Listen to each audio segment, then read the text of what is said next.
Okay, let's talk about ionic compound nomenclature. So specifically converting between ionic compound formulas and ionic compound names. Before we can jump right into that, we need to make sure we understand the basics of ionic compounds and kind of the terminology associated. So, ionic compounds, um, you need to know, are really made up of cations and anions, right? And so these cations and anions, are essentially bonded together through what we call ionic bonds, which is basically an electrostatic attraction between those charged particles. Um, and what happens is these ions actually cluster together in crystal lattices. Okay, and so you have this huge repeating structure of these cations and anions. So depending on the sample, you can have a different number of ions all clustered together. So that could make things a little bit confusing when you're writing formulas of ionic compounds if you were trying to represent exactly that.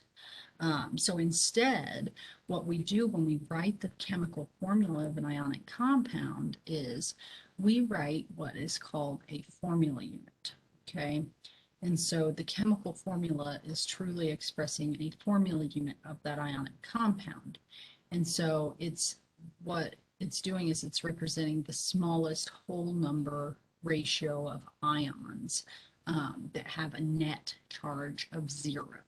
Okay, so it's a little bit different than covalent compounds, whereas covalent compounds actually have these independent units, independent molecules that really are always that ratio. It's not this huge lattice of, more and more of these atoms. You can have lots of molecules of something, but they're still separate units. Whereas in a crystal lattice, the crystal lattice can be of all different sizes. So when we write the formulas, we write it as a formula unit. Now, before we get into converting between the names and formulas, it's good to understand, how to kind of come up with a formula unit, or what that smallest ratio of ions is, what we mean to get a net charge of 0. So I've got some examples here that show you some specific combinations of ions and what ratio they combine in. Okay, so the first one I've got Na plus and Cl minus. And Na plus and Cl minus, that's really, it's a +1 charge and a -1 charge. Okay, or a 1 plus and 1 minus. And if you summed those together, you would get 0, just if you combined them in a 1-to-1 ratio. Okay, and so that's why when you look at this table, that at the top you see just NaCl. There's no subscripts, meaning there's one NaCl for every one Cl minus.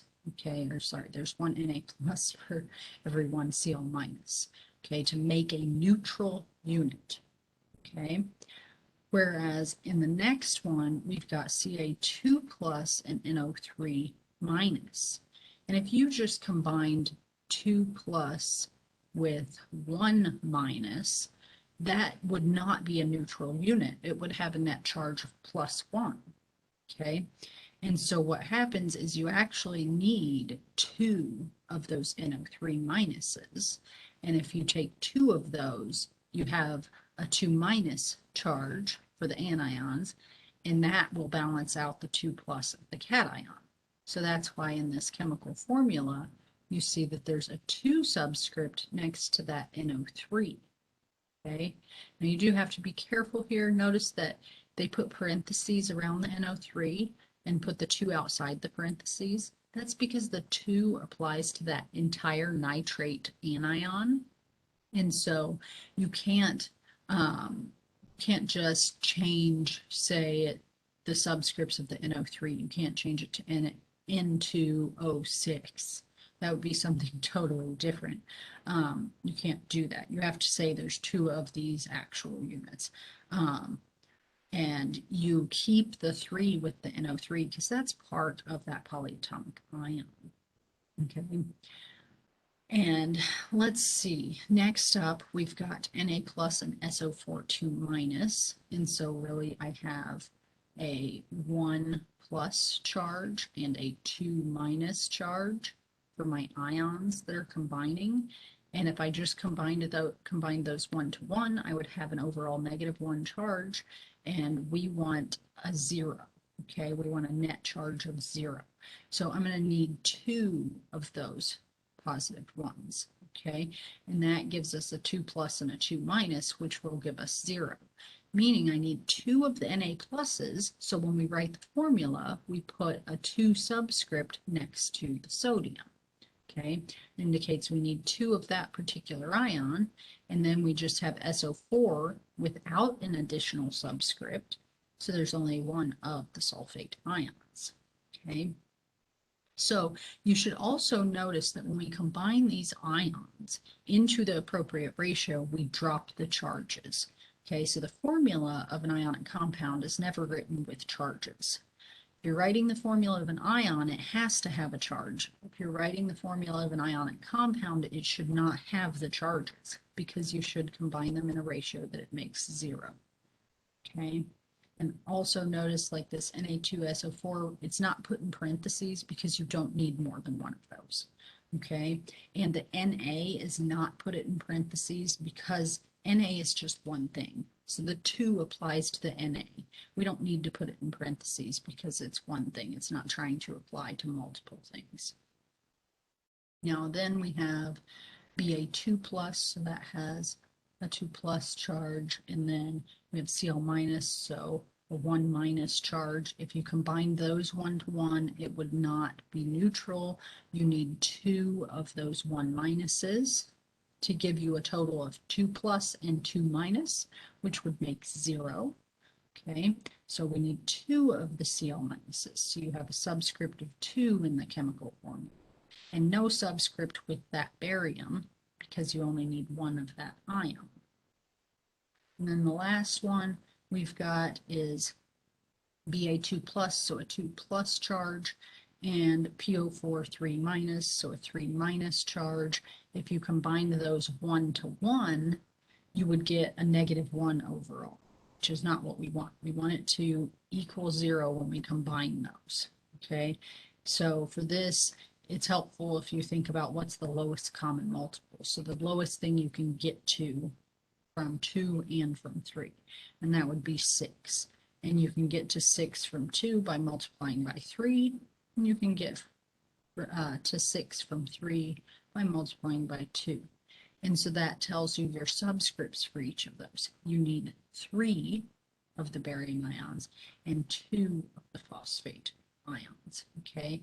And the 3 next to the barium, you don't need parentheses, but for the phosphate, you do need parentheses around that because that is a polyatomic ion. So the 2 applies to all of it. So you have to put it in parentheses before adding that subscript. Now, when you're dealing with ionic compound nomenclature, usually you're not directly given the ions, okay? You're given a name, okay? Or you're given the chemical formula, and you're interconverting between those. And so the ions, writing the ion formulas, that helps to figure out the ratios and sometimes to figure out the names. So it's helpful if you're really familiar with the ions. Okay, really understanding ion nomenclature is the foundation of ionic compound nomenclature. Okay, if you don't know the ions, or you can't recognize them enough to look them up, then you won't be able to do ionic compound nomenclature. So you either have to have these things committed to memory, or you have to have a resource you're comfortable with using that you can look up the individual ions, okay, to then be able to put them into their appropriate ratio. So let's do some actual naming. And so, or converting, sorry, between names and formulas. And so I want to give you a guide to how you would do this. So let's say I gave you the formula for an ionic compound, or sorry, I want the formula because I gave you the name. Sorry, we'll do both directions. So write the formula from a given name. So the pathway you should really go through is first from this name, you should split it into the cation and anion name. Okay. And really that part should be really easy because any ionic compound has two names. Okay. And you just pull those two words apart and add the word ion to each. And that tells you the name of each of the ions. And the cation is always listed first, okay? Whether you're talking about the name or the chemical formula, the cation is always in the front. And so you just split it into those two names. Now that you have the names of the ions, you need to identify their formulas, okay? So this is the part where either you kind of know some of this stuff from memory, or you have a resource that you look these things up on, okay? And once you have those formulas, it's what we were doing, we're looking at on the previous slide, and that's determine the ratio for a neutral unit. And so you just look at the charges and figure out how many of each would I need to make 0. Okay. Once you know that ratio, you're going to actually combine those ions in that ratio and you're going to drop the charges. Okay. So when I say to combine it in the appropriate ratio, that means you place subscripts, you know, as needed on each of those ion formulas and you drop their charges. And that gives you the chemical formula. So let's do that. Let's look at some names of ionic compounds and let's go through this process. Okay, so first I've got calcium fluoride. And so my first step is I'm going to split that into the ion names. Okay, and so our first name is the cation. So calcium ion is my cation, and then fluoride ion is my anion. Okay, so I have my cation name, my anion name. And then you can either look them up, or if you know them, or you can use a periodic table sometimes to help as well. So calcium ion, well, that's got to be calcium, right? You have Ca for calcium. Then you just need to know what's the charge. And calcium is in group 2, meaning it always forms a 2+ charge, okay? And so that's my cation. And then we have fluoride ion. Well, fluoride, that's from the element fluorine. So we have fluorine and it's some anion. And so if you look at the periodic table, you'll see fluorine is a halogen. And so since it's a halogen, it must have a -1 charge. So we have F-. Okay, so that's my cation and anion. And I need to combine them in a ratio to make 0. Okay, so here I have +2, here I have, I have -1. And so if I take 2 times the -1, it'll give me -2 with a +2. So I'm going to take Ca F2, okay, a subscript of 2 with the fluorine in order to balance out the charge of that calcium, okay? Now, next up, we've got potassium phosphate. So the first word, potassium, I add the word ion to it, and that's my cation. And then I take phosphate, phosphate, and I add the word ion, and that's my anion. So I've got my cation and anion. I need the formulas of them. So potassium is K. And then K, or potassium, if you look at the periodic table, is a group 1 metal, meaning that that has a +1 charge, okay, because all group 1s form a +1 ion. And then we have phosphate ion. So this one's a little trickier. This is one where you need to have some familiarity with ions. So here we've got the AT ending. That typically is used when we have an oxyanion. Okay, so it's got oxygen with the element that is in its name. So phosphorus with oxygen And the trick is you need to know the AT ending, how many oxygens is that for phosphorus? Okay, and so you might need to look that up, but it's 4. Okay, after you look these things up enough times, you know. Okay, so it's PO4, and the charge on that is 3 minus. It happens to be the same charge that phosphorus forms on its own. So we have a positive 1 charge, and we have a negative 3 charge, and we want to combine those in a ratio to make neutral. And so if I take 3 of my K pluses and combine with 1 of my phosphates, it will give me the appropriate ratio. So my chemical formula would be K with subscript 3 and then PO4, only 1 of those. Now, next one. Again, your first word, is your cation, your second word is your anion. So lead, and part of the first word that would include the 4, okay, ion, and then nitrate ion. And so that we've got lead, so that's got to be lead's element symbol, Pb. And this one tells you the charge, right? Lead 4 ion. So it's telling you that that is a 4 plus. You don't need to look it up. And then next we have nitrate ion. And so again, we have another AT ending. And so that's an oxoanion.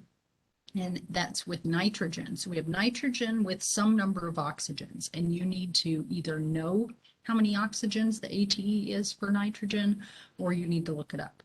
For nitrogen, it is 3, okay? And the charge on that is -1, which is different than when nitrogen's by itself. So this is one of the oddballs with the charge. So that's something you might need to look up at first. Okay, so we have our 2 ions. We have a positive 4 charge for one. We have a -1 for the other. So we need to combine those in a ratio to make them 0, and so I'm going to need 4 of my -1s. So positive 4 plus 4 times -1 is going to give me 0. So I need 1 of my leads, and I need 4 of the NO3s. And since NO3 is a polyatomic, I'm going to put a 4 outside of parentheses. Okay. And then the last one, we've got nickel 2 ion. So my first word is my cation. My second word, oxide ion, is my anion. Oops. Go. And then nickel is Ni. Oh, sorry, my pen is acting up. But the 2 tells me my charge, so 2 plus. And then we have oxide ion, and so that's a monatomic. It's got that ID ending. Okay, it's oxygen. And oxygen, if you look at the periodic tables, 2 away from the noble gases, so it forms a 2 minus. So we have a 2 plus, a 2 minus. That 1 to 1 would be 0. So if you combine 1 of each, and so that would be NiO. Okay, so that's going from names to formulas. The key is you need to be able to, either recognize what formulas you have for each ion, or you need to be able to look them up after splitting that name apart. Okay, and you've got to be able to combine them in the appropriate ratio. Now, let's look at the other direction. If we want to actually name compounds from given formulas, okay? So first, if you want to do that, what you need to do is split the formula into the cation and anion, okay? And so you want to break it back apart. So we're reversing the process that we just did. Once you split it into the cation and anion, you're going to name the cation and name the anion. So you give the name of each of those ions. Once you have those, you will put them together and drop the word ion from each. Okay. And so this is just a reversal of what we were just doing. So let's look at some examples of this. So first one we've got LIBR. So we want to split this into the cation and anion formulas. Okay, and so first off, at least split this into the two symbols. And so we have Li and we have Br, right? But those aren't cations and anions, we need the charge. And so Li, you need to know the charge of that, or you need to be able to figure it out. That's a group 1 metal, so it's a +1 charge. And then Br is a halogen, so it is a -1 charge. Okay. So I have the formula of the cation and anion, and then I need the names. So Li plus, well, that's cation, and it's one that only forms one charge because it's a group 1 metal. Okay, and so it's simply the element name and the word ion. And then the second one, Br minus, that's a monatomic anion. So it's basically the element name with the ending changed to "ide." So that would be, instead of bromine, that would be bromide ion. Okay. And now I'm going to combine those together and drop the word ion. So instead of lithium ion and bromide ion, I have lithium bromide as the name of my ionic compound. Okay. Then next up, we've got BaSO4. And so you definitely need to be able to recognize polyatomic ions here, because you don't split it up into Ba, S, and O. You don't split it into three things. You never do. You split it into two things. And so you need to recognize that part, that SO4, that's a polyatomic. So you're going to break it into Ba and then SO4. And then you need the charges of those things. So Ba is a group 2, so it's 2 plus. And then SO4 is a polyatomic, so you either need to have it memorized or look it up. And that's a 2 minus. Okay. And then I can name each of those. Be plus, that's a monatomic cation that can only have one charge. So that is barium ion. And then we have SO4 2 minus. And so you either need to know that or look it up, but it is an oxoanion. And so the name is going to be based on the element attached to oxygen, which is sulfur, and it's going to have either an ATE or ITE ending, depending on is this more or less oxygens. Well, for sulfur, this is the more, and so this is sulfate ion. And so I combine those, dropping the word ion, I would have barium sulfate. And then next up, we've got K2O. So I have K is, K is one piece and O is the other. So the charges, K is a group 1, so that's a plus. O is 2 away from the noble gases, so it's 2 minus. And K plus, monatomic cation with only one possible charge, is called potassium ion. Okay. And O2 minus is oxide ion. And so I put those together, and that tells me the chemical formula, or sorry, the name of this particular compound is potassium oxide. And then lastly, we've got Mg3PO32.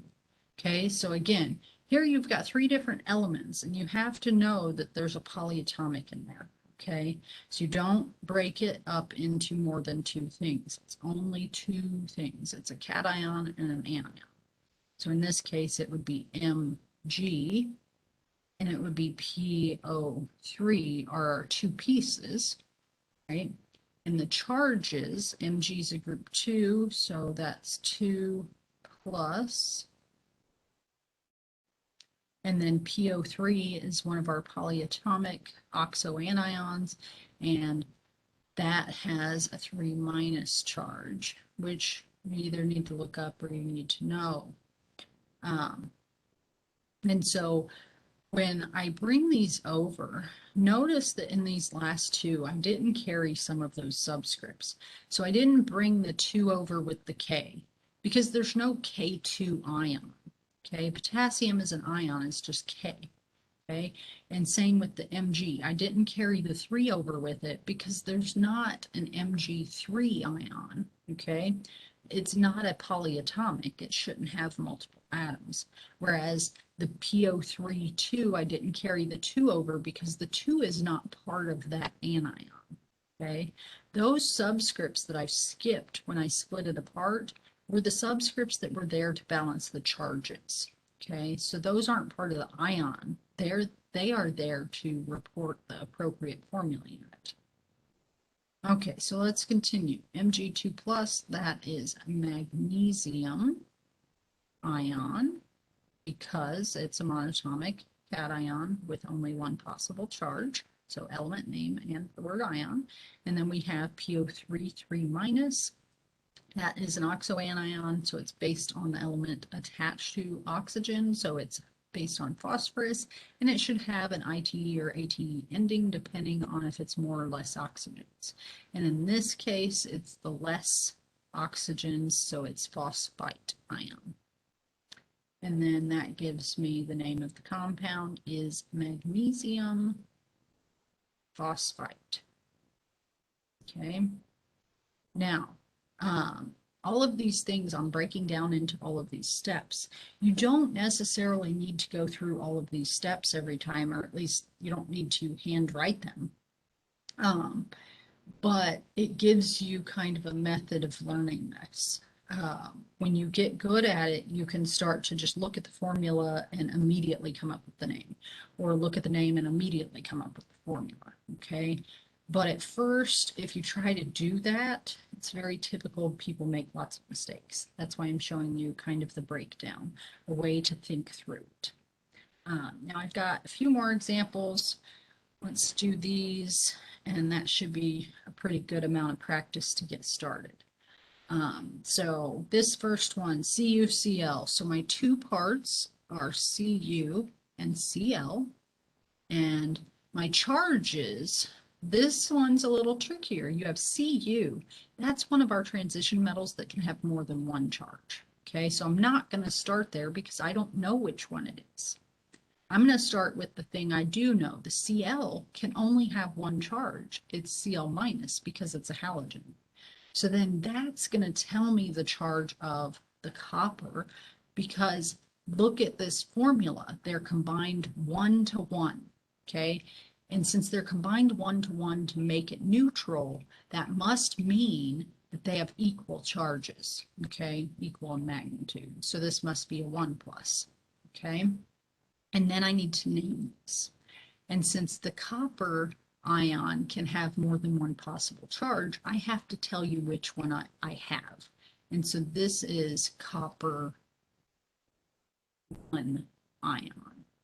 Okay, so you can't just say copper ion, you have to say copper 1 ion. And then I have chloride.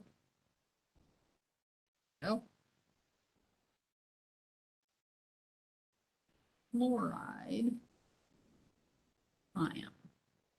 And then I put those together, and that gives me the name of the compound, which is copper 1 chloride. Okay, now the next one, I again have copper and I have chlorine as my two pieces, okay? And again, a reminder, I dropped that 2 in this case because that's not part of the ion, okay? There's no Cl2 ion. So when we look at this, again, the copper can have multiple charges, so we skip that. So we look at the chlorine, and that's a -1. And if it's combined in a ratio of 1 to 2, that means overall the chlorine is contributing -2. So the copper, to balance it out, must be a +2 charge, or a Cu2 plus. Okay, so then I have to name those, and that would be, copper 2 ion, because again, since it's a multi-charge ion, I have to tell you which one. And then again, we have chloride ion. And then I put those together, and that is copper 2 chloride. Okay, next one, SnCO3. So again, break it into two parts only. So it's Sn and CO3, because CO3 is one of our polyatomic clusters. And so Sn, that's another, I'm going to say transition metal. It's not really a transition metal. It's below the stair-step line of semi-metals. Okay, and in that region as well, you have multi-charge metals. And so that's a multi-charge metal. So we're not going to start with the charge there. So you have the CO3 that has a set charge. And if you don't know it, you look it up. And it is a 2-. And that's going to help you determine Sn by looking at the formula. So if these combine in a 1-to-1 ratio, Sn to CO3, and the CO3 is 2-, then the Sn must be 2+ to balance it out. And so that means that this is tin 2 ion, whereas then the CO3 2-, since that's an oxoanion, the name is based on carbon with an ATE or ITE ending, right? This is the more version, it's carbonate ion. Okay. And so I put those together, and the name is tin 2 carbonate. And then the last one here, we've got, again, Sn and CO3, right? But this is CO3 2-, and it's combining in a 1-to-2 ratio with tin. So 1 tin for every 2 CO3s. And so if I have 2 of those CO3s, I have a -4 total. So I need a +4 from my tin, so it must be 4+. And so this is tin 4 ion, whereas I still have carbonate ion. And I put those together, and that means the name of my compound is tin 4 carbonate. Okay, so that was a lot of examples, a lot of stuff. There's a systematic to it. So really, if you have a good handle on the ions, or you can use a good resource that tells you about ions, you should be able to do ionic compound nomenclature. Probably the part people struggle with most is splitting the formulas into ions or putting the ions together in the right ratio. But that part is really kind of basic math. You know, thinking about I have +1 and -1. Well, if I add that together, I get 0. So great, I need 1 of each. Okay, so just think about those charges. Can I add them directly and get 0? If so, you need a 1-to-1 ratio.